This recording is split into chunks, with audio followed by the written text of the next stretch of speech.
Super online স্কুলে তোমাদের স্বাগতম। আজ আমরা একটি গুরুত্বপূর্ণ প্যারাগ্রাফ নিয়ে আলোচনা করব। আজকে যে প্যারাগ্রাফটা নিয়ে আলোচনা করব তার নাম হলো ট্রাফিক জ্যাম, যার অর্থ হলো যানজট। প্রথমে আমরা সম্পূর্ণ প্যারাগ্রাফটি পড়ব, এরপর প্যারাগ্রাফের প্রতিটি ইংরেজি লাইনের বাংলা অর্থ জানব, সেই সাথে গুরুত্বপূর্ণ শব্দের অর্থগুলো ও এর ব্যবহার জেনে নিব। চলো, এবার আমরা ট্রাফিক জ্যাম প্যারাগ্রাফটি শুদ্ধ উচ্চারণ ও সঠিক মান গতিতে পড়ব। আমার সাথে সাথে তোমরাও পড়বে। Traffic jam. Traffic jam is a common problem in big cities and towns. It refers to a long line of vehicles that cannot move easily or are stuck for a long time. There are many reasons for traffic jam. The rapid increase in the number of vehicles is the main cause. Many drivers do not follow traffic rules and try to overtake others carelessly. Narrow roads, unauthorized parking, and illegal shops on the footpaths also create traffic jams. During a traffic jam, people have to wait for a long time, which kills their valuable time. Students cannot reach schools on time, and office goers suffer a lot. The most serious problem is that ambulances carrying dying patients get stuck on the road. To solve this problem, roads should be widened and more flyovers should be built. Drivers must be trained to follow traffic rules strictly. Public awareness is also necessary to control this situation. If we take proper steps, we can hope for a smooth and jam-free transport system. এতক্ষণ আমরা প্যারাগ্রাফটি সম্পূর্ণ পড়লাম ও বোঝার চেষ্টা করলাম। এবার আমরা প্যারাগ্রাফটির প্রতিটি ইংরেজি লাইনের বাংলা অর্থ জানব। চলো তাহলে শুরু করা যাক। Traffic jam is a common problem in big cities and towns. যানজট বড় বড় শহর ও নগরগুলোর একটি সাধারণ সমস্যা। It refers to a long line of vehicles that cannot move easily or are stuck for a long time. এটি বলতে যানবাহনের এমন একটি দীর্ঘ সারিকে বোঝায় যা সহজে নড়াচড়া করতে পারে না বা দীর্ঘ সময় আটকে থাকে। There are many reasons for traffic jams. The rapid increase in the number of vehicles is the main cause.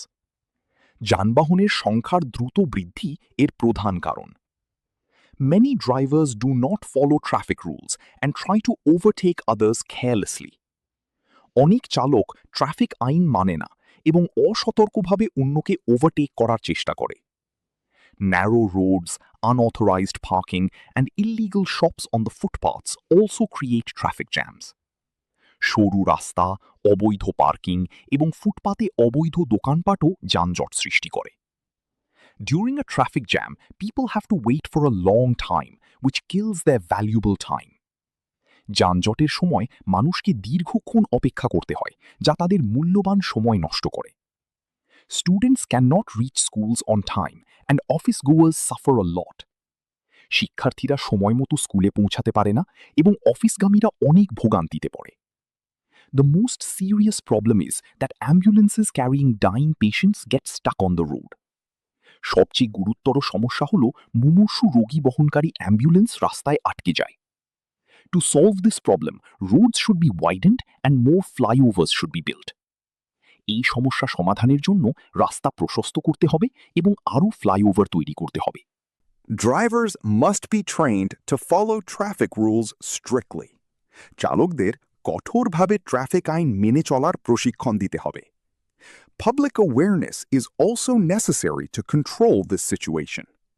এই পরিস্থিতি নিয়ন্ত্রণে জনসচেতনতাও প্রয়োজন। If we take proper steps, we can hope for a smooth and jam-free transport system. আমরা যদি সঠিক পদক্ষেপ নিই তবে আমরা একটি উন্নত ও যানজটমুক্ত পরিবহন ব্যবস্থার আশা করতে পারি। চলো, এবার আমরা প্যারাগ্রাফটির গুরুত্বপূর্ণ কিছু শব্দের অর্থ ও এর ব্যবহার জেনে নিই। ভেহিকল, যানবাহন, নাউন। স্টাক, আটকে থাকা, adjective or past participle. Rapid, দ্রুত, অ্যাডজেক্টিভ। ওভারটেক, পেছনে ফেলে এগিয়ে যাওয়া, ভার্ব। কেয়ারলেসলি, অসতর্কভাবে, অ্যাডভার্ব। ন্যারো, সরু, অ্যাডজেক্টিভ। আনঅথরাইজড, অননুমোদিত বা অবৈধ, অ্যাডজেক্টিভ। ভ্যালুয়েবল, মূল্যবান, অ্যাডজেক্টিভ। সাফার, ভোগান্তি পোহানো, ভার্ব। ওয়াইডেন্ড, প্রশস্ত করা, verb or past participle here. Strictly, কঠোরভাবে, অ্যাডভার্ব। অ্যাওয়ারনেস, সচেতনতা, নাউন। আশা করি তোমরা তোমাদের সিলেবাসের এই গুরুত্বপূর্ণ বিষয়টি বুঝতে ও শিখতে পেরেছ। আরও ভালোভাবে বোঝার জন্য খাতায় লিখে প্র্যাকটিস করো। মনে রাখবে, বুঝে বুঝে পড়া ও লেখা তোমার শেখাকে আরও দীর্ঘস্থায়ী করবে। নতুন কোনো বিষয় নিয়ে আবার পরে ভিডিওতে হাজির হব। আজকের মতো বিদায়। আল্লাহ হাফেজ।